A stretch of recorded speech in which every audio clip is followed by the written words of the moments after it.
Halo kaum Adam dan kaum Hawa. Selamat datang di channel Histo World. Bagaimana kabar kalian semua?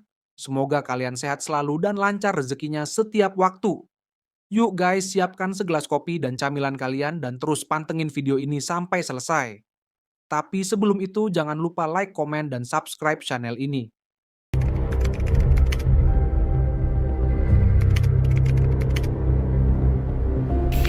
Di bulan Juni 1941, di kapal induk Amerika, setelah mendapatkan informasi dari pemecahan kode radio Jepang mengenai rencana penyerangan terhadap kapal induk Amerika, para pasukan mulai menyiapkan senjata tempurnya dan para pilot sudah bersiap untuk menghadapi pasukan udara Jepang. Sebelum berangkat ke medan pertempuran, mereka mengadakan briefing singkat tentang strategi yang akan dilakukan. Mereka berencana akan langsung menghadang pasukan udara Jepang sebelum pasukan Jepang menyerang kapal induk mereka. Dan setelah briefing selesai, pasukan angkatan udara Amerika mulai menerbangkan pesawat tempurnya. Ngeri juga ya.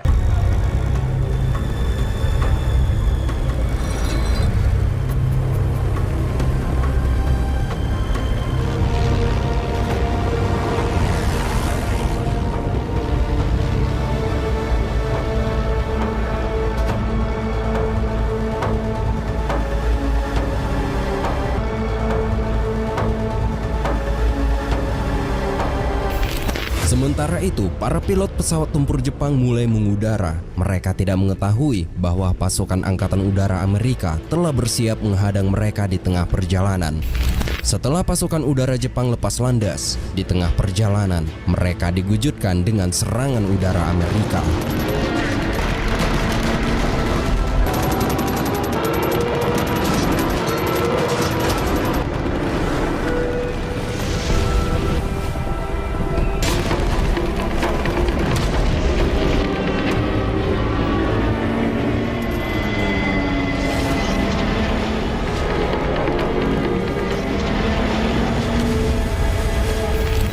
Pasukan pilot Amerika berhasil menembak jatuh selusin pesawat tempur Jepang, dan kini mereka melakukan serangan terhadap kapal induk Jepang, dan pesawat pengobom Amerika mulai mengambil posisi terdepan untuk melakukan pengoboman. Namun pengoboman pertama dan kedua tak berhasil menghancurkan kapal ini. Maka dari itu, semua pesawat tempur mulai melakukan tembakan bertubi-tubi hingga akhirnya kapal induk Jepang ini berhasil dimusnahkan.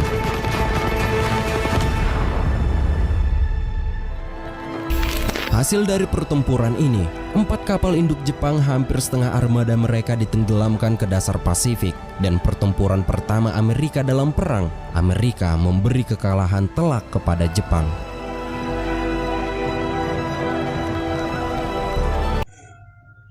Sungguh kerugian besar bagi angkatan Jepang.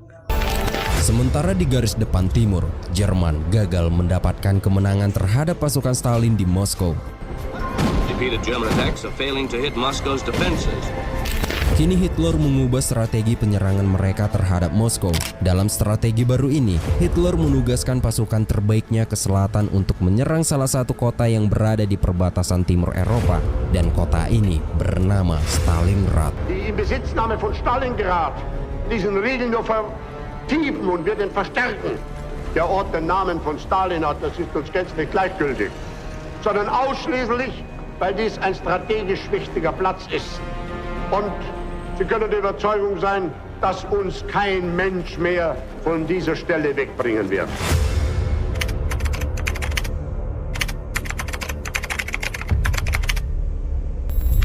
Setelah mendapat perintah, kini pasukan Jerman dengan keyakinan atas keunggulan pasukannya mulai bergerak cepat maju menuju Stalingrad.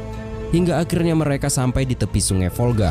Pasukan Jerman terus melakukan serangan ke pasukan penjaga Stalingrad dalam penyerangan yang tak ada hentinya, dan strategi Jerman yang semakin unggul membuat pertahanan pasukan Uni Soviet di Stalingrad melemah. Dan untuk mengatasi pertempuran ini, Joseph Stalin masih punya rencana, yaitu merekrut hampir 1 juta wanita.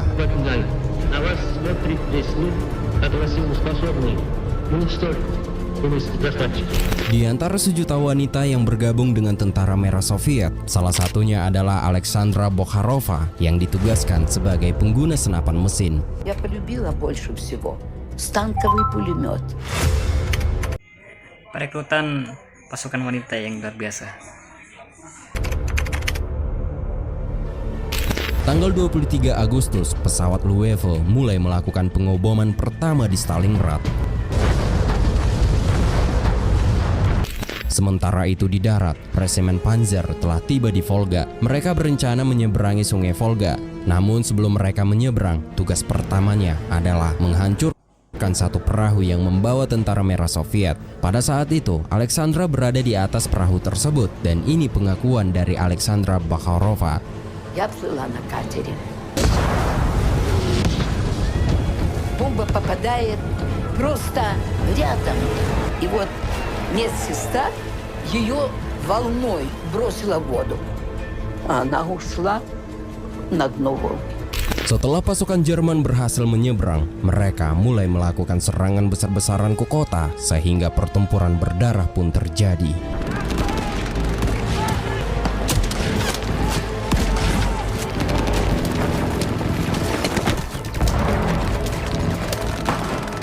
For news of the fighting along the Russian front, The German threat of Stalingrad continues to grow daily.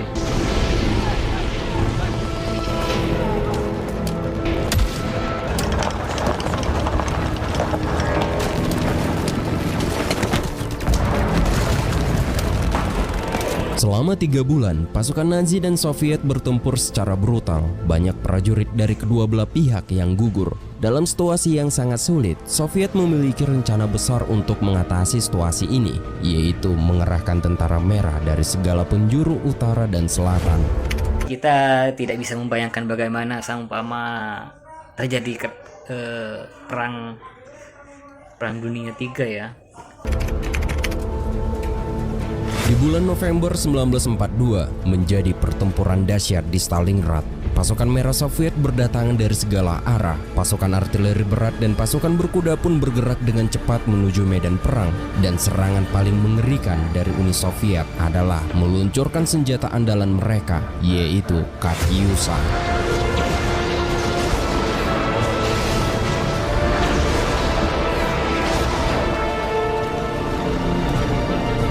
Aber dass überhaupt diese Massen immer wieder in den Kampf geschickt haben, es war eine Welle nach der anderen.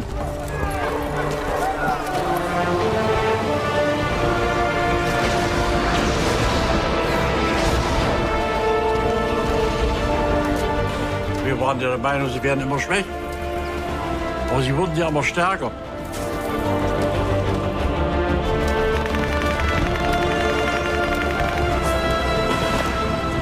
Мы считались со своей жизнью.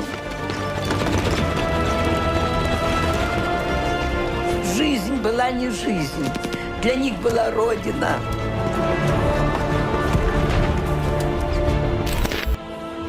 Dalam serangan kejutan ini, pasukan Jerman tak menyangka bahwa tentara merah Soviet mampu membuat mereka tak berdaya, sehingga mereka terkepung di Stalingrad. Stalingrad eingekesselt. Kita bisa mengambil pelajaran dari pertempuran Stalingrad. Saat pasukan Jerman terjebak di Stalingrad, di belahan Pasifik, pasukan Amerika dan Jepang sedang berperang di Kepulauan Solomon.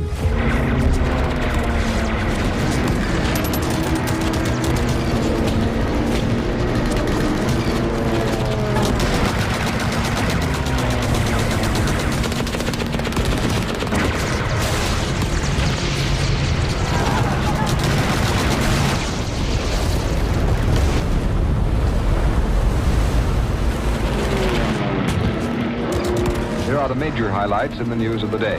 The whole nation has its fingers crossed for the Navy fighting what may be one of the most crucial battles of World War II in the Solomons area.